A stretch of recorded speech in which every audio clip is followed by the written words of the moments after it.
Okay, so I'm supposed to head out to the beacon? Wait, is this where the beacon is?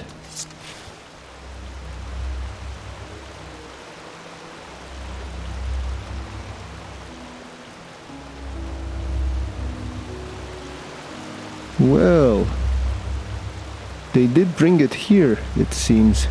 I thought I was supposed to go to that cavern again. And I'm supposed to talk to him. What was that about? Your argument with Natara in the Emporium? Irrelevant. This madman, Koarek. He has completely reshuffled the cards. Now we not only have to deal with the High Ones, but also with him and his fanatics. However, there's also good news. You have probably seen it already. You managed to reconstruct the beacon. Physically, yes. And we also know how it works now, and how it can put an end to the cycle. How come? It is easier than we thought. The beacon was constructed for one thing, to destroy the High Ones. Once reconstructed, infused with energy and activated, lit, as the Pyreans called it, it can banish the High Ones from this plane of existence. Sounds too easy. Destroy them, how is it supposed to work? The High Ones are... Immaterial, indeed. Of course. Essentially, they can be compared to the cold or to shadows. Omnipresent elements, yet we cannot touch them. Energy, if you will. However, there is a counterpart to each energy. Cold and fire, shadow and light. The High Ones and the beacon. So you mean that the beacon is some kind of counterpart to what the High Ones are? Yes. Imagine a torch driving away the darkness in the moment it is ignited. This is what the beacon can do, except that the banishing will be permanent. That sounds good. So what's keeping us from lighting it? Sharim mentioned sources. Yes, as I said, it needs to be infused with energy before it can be lit. I take it you have noticed the 3 sockets on its base. They are what it draws its power from. Once they are filled, the beacon can be ignited and the High Ones will be undone, once and for all. At least, if the old writings are true. The only thing left for us to find out is what these energy sources are. But we are close. Give the Arcanists some more time and I will let you know if there's any news. In the meantime, get equipped accordingly. Some of the Nerimes have landed already, and outbreaks of the Red Madness become more and more frequent as we speak. The Truchessa mentioned something about what happened in Kyra. What did she mean by that? Well, it's only fair to tell you. You've always been honest to me, so I will do the same. Have you ever heard of the Night of the Thousand Fires? The what? Vaguely? Between 8,192 and 8,202, there was an underground movement in Kira called the Red Half Moon. They were brought into being by a group of intellectuals and philosophers who, under all the freedom of thought Saldrine granted them, started questioning the reign of the Golden Queen, and thus the Lightborn themselves. Freedom of thought that Saldrine granted them? What do you mean by that? Saldrine saw himself as the god of knowledge, and accordingly he reigned his country.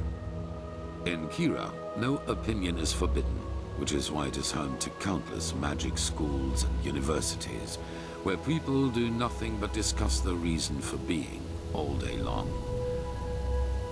An appealing thought if you hear it for the first time, but a cunning people isn't easy to rein. There have been more revolts and riots in Kira than bones in a graveyard, and the Red Half Moon was the worst of them. So this Red Half Moon tried to end the reign of the gods just like your son did, correct? Correct, just as my son did. But other than him, they fought like cowards. Terror, dust crystals planted in the marketplaces, and assassinations, you name it. If they killed innocents, they blamed the Golden Queen, and if they killed her soldiers, they celebrated themselves as liberators.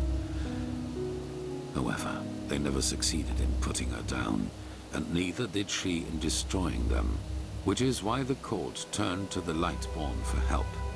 A division of the Holy Order led by me, a young keeper of barely 30 winters. Why did you have to come all the way from Enderal? Didn't the Order have a bastion on Kira? None to be taken seriously. You know, not everywhere is the Order as present as here on Enderal, or as it once was on Narim. In Kira, we were ridiculed. I saw the Kiranian keepers who served the Golden Queen. A bunch of decadent gluttons who had dedicated themselves to the court's banquets rather than to the will of the gods. They were pathetic. I see, so what happened? The moon after our arrival, we received an anonymous tip on where one of the half-moon's bases was supposed to be located, in a small coastal village. As we entered it, we were greeted by the township's elders, and the villagers themselves had gathered behind them. You should have seen how they stared at us, as if we were plunderers. I should have seen by then that something was wrong.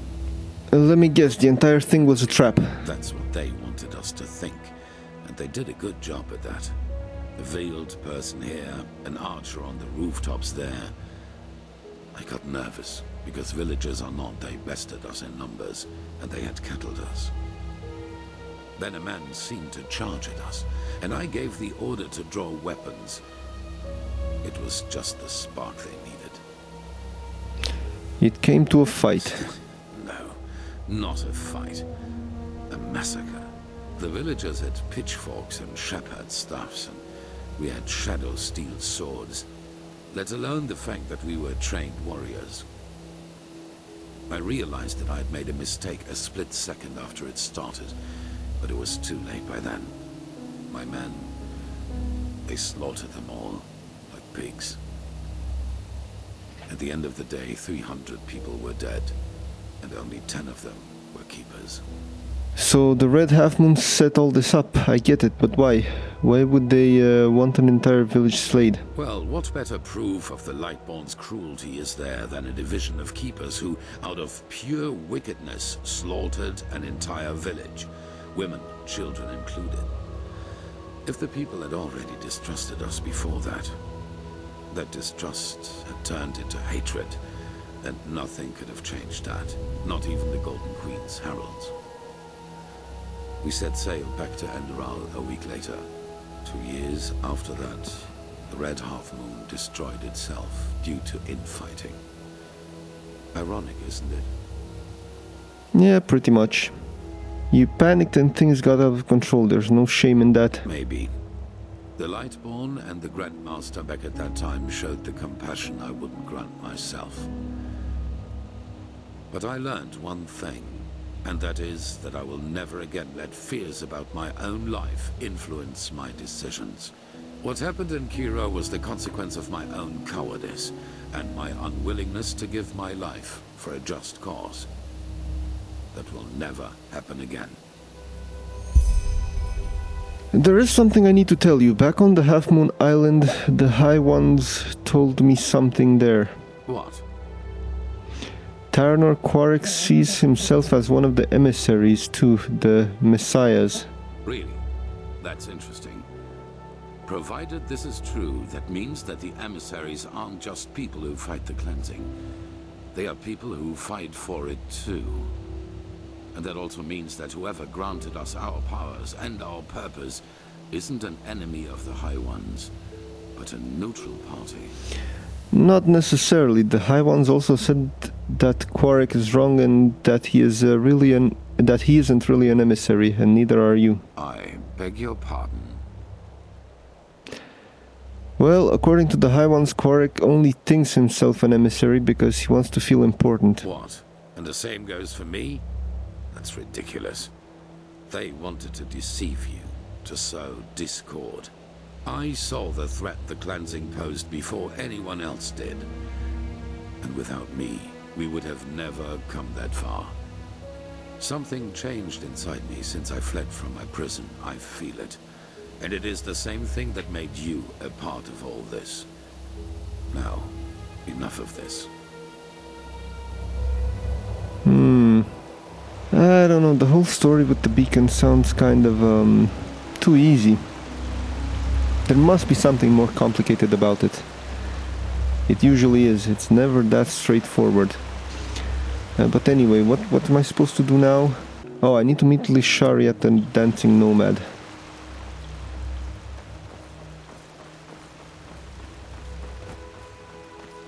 Prophet? I need to go through the military barrack? Okay, if you say so.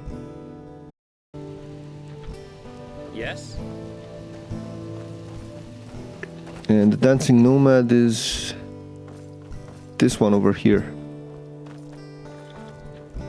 Some people just don't know their place in the world.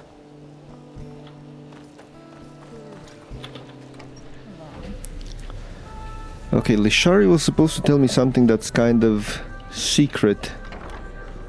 Okay. This is not good. Prophet, are you in there? Kirash, what? Why? What have you done? I could ask you the same thing. Strange coincidence you're here.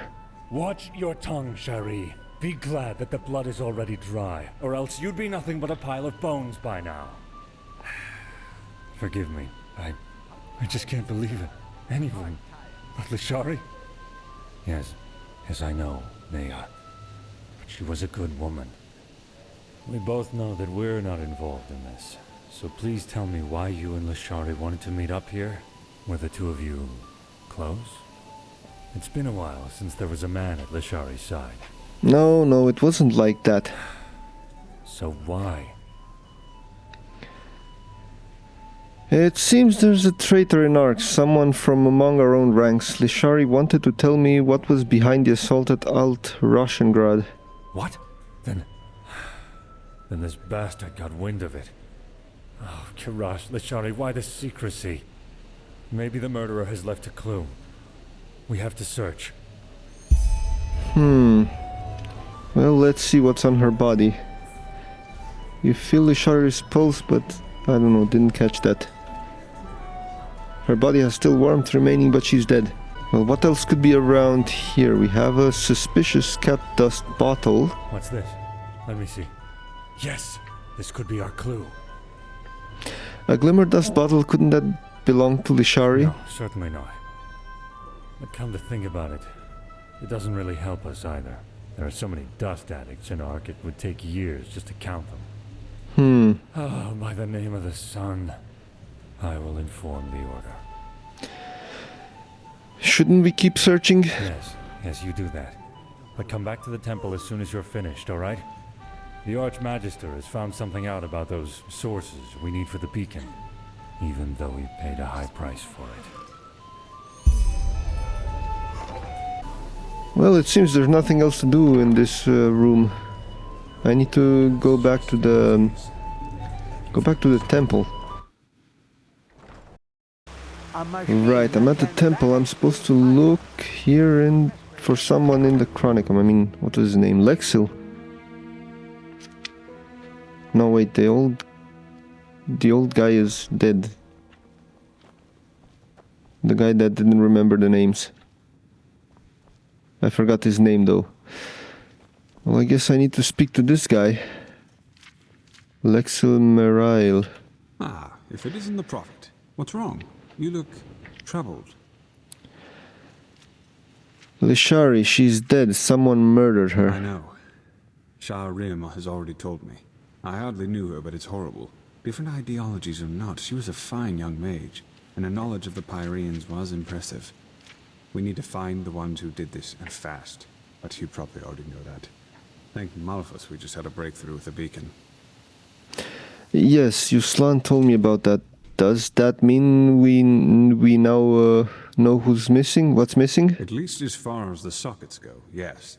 In the old tablets you found in old Dothugrad, there's talk of black embers, which are supposed to be some kind of energy supply for the machine. Black embers. Any clues to what those could be? And that name doesn't really sound that inviting. This is what we've been asking ourselves over the past few weeks. And then it fell like pelt from our eyes. The Pyreans were talking about the Black Pearls. Old jewels, sometimes known as Blackstones. They appeared for the first time in the Golden Era, and every self-important noble literally fought to get one in his possession. Apparently they originated from Stormwind, the old city in the heart of Octwind. They changed owners for decades, sometimes by violence, sometimes by gold. The whole thing only stopped when the owners took note of an undesirable side effect, if you like. And what's that undesirable side effect? Let me guess, these stones were somehow cursed. No, at least not with any known magic. And that's what's so strange about it. Nevertheless, all of their owners eventually shared the same fate. Countess Catua from Nerim, for example, whose castle burnt down to its foundations. According to a survivor of this tragedy, she was to blame for that. He claimed that he saw her the night it happened, laughing hysterically and dancing in the dining room and summoning waves of fire all around her. She was not previously known to have any magical talent in her. So these jewels somehow gave their owners magical powers. Correct.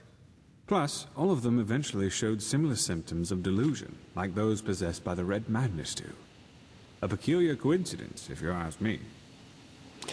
That's one way to put it. What happened once word got out to the public that the stones were cursed? Not quite. Those who owned a pearl tried to get rid of it, or lock it up somewhere safe, and eventually they fell into oblivion. Tell him your theory, Archmagister. Yes, of course. We believe that the stones carry energy, pure, uncontrolled magic, and that the High Ones use them for their own purposes. You mean the High Ones use the pearls to deliberately drive people into madness? Correct. The pearls' magic make their owners powerful, but the High Ones befoul them, so to speak. Like a poisoned potion. I know it sounds odd, but the parallels are too striking to ignore. The red shimmer in the victim's eyes, the slow descent into madness, and ultimately this irrational, destructive act of violence. But all of this happened centuries ago, didn't it? I thought the High Ones only appeared just before the cleansing. That's what we thought too, but it seems we were wrong. Maybe the High Ones never leave our planes at all, even after the cleansing. Maybe they're even part of this world, just like the tides or the elements. And the death of the gods is only what really sets them rolling, so to speak. I see. And you think that the magic of these black stones could give the beacon the energy it needs? That's what we think, yes.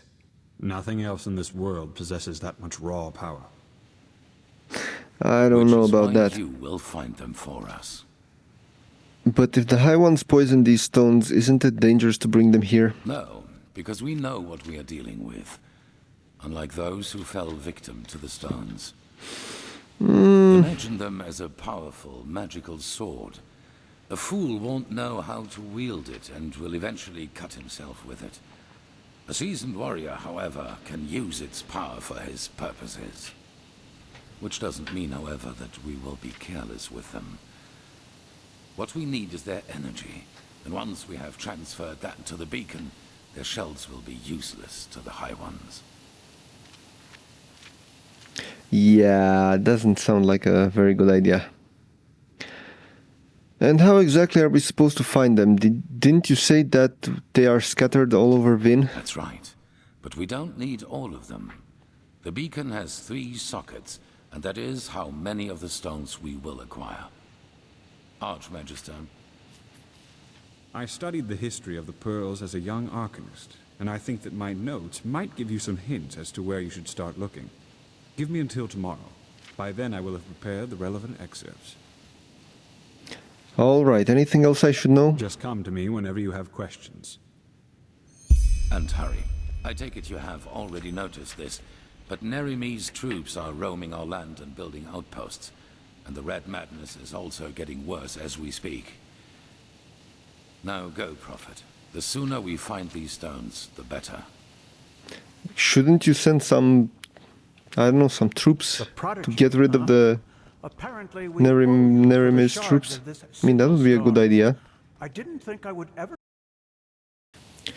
Okay, let's see. I waited until the next day So what do I have to do now? Did you gather those notes? Yes. Here. There they are. I've marked the most relevant parts so you don't have to read the entire book. Just see if they tell you anything that could give you a clue as to where you should start searching. I will be waiting at the beacon. Okay, I think I'm supposed to read Lexel's notes. Okay, where it should be here? No, wait, it's at the books section. Lexel's notes. Okay, on the following pages, Lexel illustrates the origin myth and Blackstone's. Okay, 3 bookmarks inside the tome. First bookmark. And so the question remains if the quarrels in the lineage of Dalgais are ultimately not to be also blamed on the Blackstone. It is certain that Giro Dalgais, whose fascination for rare materials was commonly known, yet knowing what to make of this course is questionable. Well, I should probably start my search with Jaspar Dalvarek. Well, where exactly am I supposed to go with all of this? I don't think I have any locations that I can, well, visit around here. I mean, nothing marked on my map. Oh wait, these are the quests that I'm supposed to do. And this is like an overarching quest. Anyway, let's see now. What am I supposed to do? Is everything in the city? Or am I supposed to go somewhere further away? It doesn't really seem like it. Well, I should probably go talk to Jaspar first. Apparently he's at the Dancing Nomad, but can I no wait, if I teleport to Ark it'll take me to... Yeah, it'll take me to the marketplace and I need to go to the foreign quarter. Well, I sure hope I won't find this guy dead too. That would be a pity. Well, let's see. Hopefully he's still alive.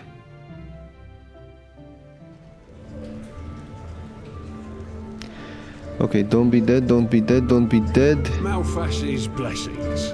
Okay, he's not here.